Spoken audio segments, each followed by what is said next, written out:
Long time ago, I was in a coma with a brain injury as a result of a particularly flamboyant crash involving a certain jet-powered dragster. In hospital, intensive care, things apparently not looking very good, but I didn't know. There was a lot of morphine flowing around my system. I finally woke and I shared with my wife Mindy a dream I'd been having, a really vivid one, probably partly on account of the morphine. And in my mind, I'd been walking these hills here in the Lake District overlooking Buttermere. I was having a lovely time, strolling along. And gradually I got a growing sense of, when you know you're in trouble, when you're a teenager staying out just that bit too late. You're not definitely in massive trouble yet, but you're in a bit of trouble.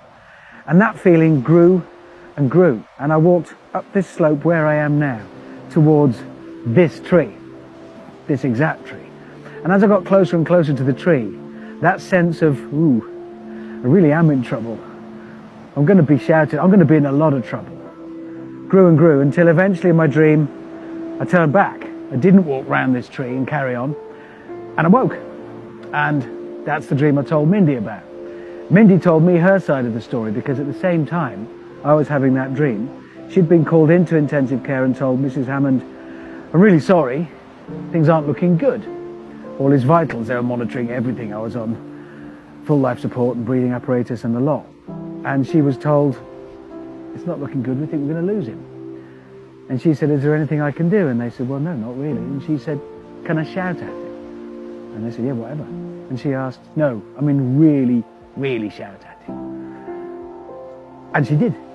And apparently she roared and screamed and swore at me, don't you dare die.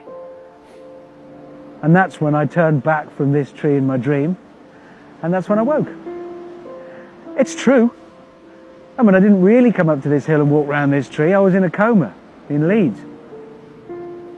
But my mind did, and my mind is who I am. I know that very well, having damaged it with a frontal lobe brain injury and spent a long time recovering. And I've taken huge solace from that ever since, because that was my last thought, certainly at the time. And my last thoughts took me somewhere I love and somewhere I'm happy. And that last thought, if I had shut down and stopped, would have echoed as far as I was concerned for all of eternity. And I've found immense comfort from it ever since. So I'm not scared of this old tree. I pass it regularly when most months at some point I'll come up here and walk.